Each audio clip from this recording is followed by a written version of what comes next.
Hello, Zone 6B garden friends. After trying to grow zucchini and struggling with squash bugs and vine borers absolutely decimating the plants, I decided to try my hand at growing Trombocino squash up my cattle panel arched trellis, partially inspired by the pumpkin tunnels I've seen go viral all over social media. Scientifically known as Cucurbita moschata Tromboncino, I wanted to try growing these squash because I heard if you pick it young, it'll act like zucchini, and if you let it age, it will act like butternut squash. I also heard that it was resistant to common pests and diseases affecting squash plants.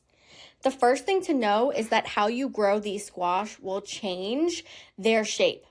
If you grow them vertically, they will grow long and tall, and if you grow them sprawling out on the ground, they will grow curly.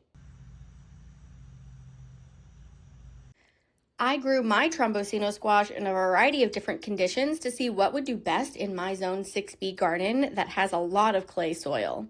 So I have some growing in the tiny square openings of my cement block garden beds.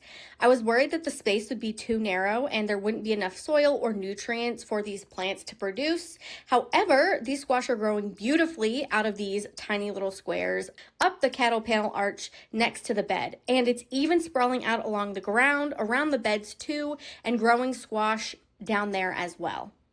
You can see it's literally planted in that square right there, and there's even less room because it's sharing the hole with the post that is supporting the cattle panel trellis.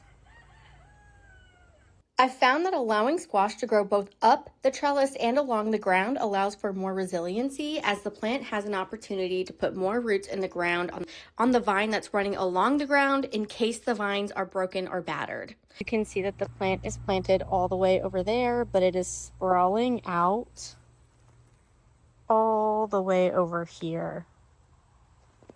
I've also got squash growing in a bed that was previously smothered by grass with a thin layer of potting soil spread on top. And that squash definitely took longer to take off, but it is catching up quickly to the squash grown in the small squares of the cement block bed.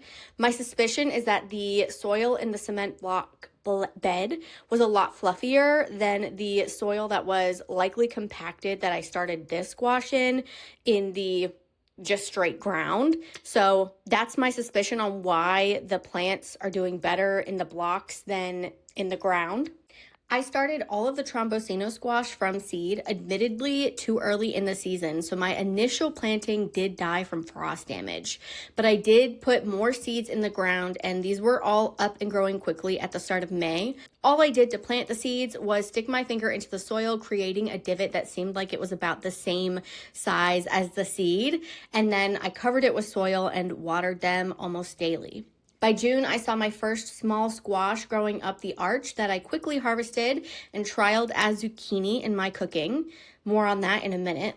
And as I got deeper into June and into late July, I was surprised with how well the squash plant was holding up. By this time last year, my zucchini plants were decimated by the vine borer and had to be replaced by new plants. And my butternut squash was absolutely covered in squash bugs.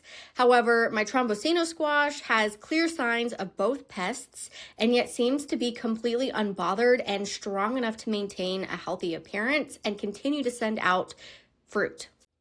I do want to mention that part of my success might also be that I'm growing the squash up a cattle panel arch as opposed to along the ground and along chicken wire cages or stakes like my zucchini last year. While I do have some of the vines sprawling on the ground, my main focus is getting the vines up the trellis and fruiting there. And I found that the cattle panel arch holes are extremely forgiving for trellising compared to all of the other things I've tried in the past. If you miss a day or even a week, it's very easy to feed the squash into the open holes because they're so big in order to keep it trained to the arch. I wanted to mention this purely because it could be contributing to my success this year, so do keep that in mind if you're considering planting this variety of squash. If you're going to grow two trellises next to each other like this and you have a plant that is starting to sprawl and you want support all the way along between the other trellises, this is just a quick tip. I put a plant post in between and it's starting to support this vine here so that it'll be able to also join all the way over here onto this trellis. Growing notes aside, let's talk about cooking, eating, and storing Trombocino squash. One of the selling points of the squash for me was that it was basically a dual purpose squash. You can eat the early squash like zucchini or let it age and eat the older squash like butternut. I did find, however, that when picking the young squash, it does taste very close to zucchini, but the squash has a slightly firmer skin and meat than zucchini. So it makes for a firmer cooking result, and thus what you get in the end result is a lot less mushy, and it also takes a lot longer to soften when you're cooking it. I do want to note, if you pick the squash when it's young, that the flowers at the end might still have bugs in them, specifically bees. I picked one and brought it into my kitchen. There was a bee in it, and then there was a bee in my kitchen. So keep that in mind. Just be mindful of if there are bees or not in the flowers and give them a chance to escape before you bring them into the house. When picking as a winter squash, you pick these when they're tan and you let them cure similar to butternut squash for a few days in a well-ventilated area and then store it. They say that these squash can also last for months like this, similar to other winter squash. Overall, I am a big fan of the squash. I'll definitely try to grow it every single year just because it has been absolutely carefree and easy. It has been way less dramatic than zucchini, and I think it's even better with its firmer texture if you're picking the younger fruits. Perhaps the one con is that I don't know that it is nearly as productive as zucchini. I know people will say they're up to their ears in zucchini. I never had that problem, but people will say they're up to their ears in zucchini. And while I've got a lot of the squash growing, I don't think I'm up to my ears, and I've got 6 plants going. So I've got a lot of squash. I'm just not up to my ears in it yet. We'll see how that fares by the end of the season. To give an update, it is now mid-August, and I am now actually up to my ears in Trombocino squash.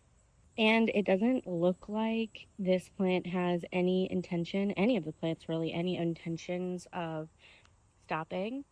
There is some sign of pest pressure. You can see these older leaves are starting to succumb. However, with the sheer amount of volume of plant material growing, this squash plant is doing wildly well. And you can see I've got some of it aging here on the vine. And that's something that I forgot to mention with this squash plant. Unlike zucchini, where if you forget the zucchini on the vine, suddenly it becomes something you might not want to use. In this case, if you forget the squash on the vine, you leave it on too long, it gets too big. Suddenly, now you've got winter squash. So it's not a big deal. You've got a nice squash to store into winter.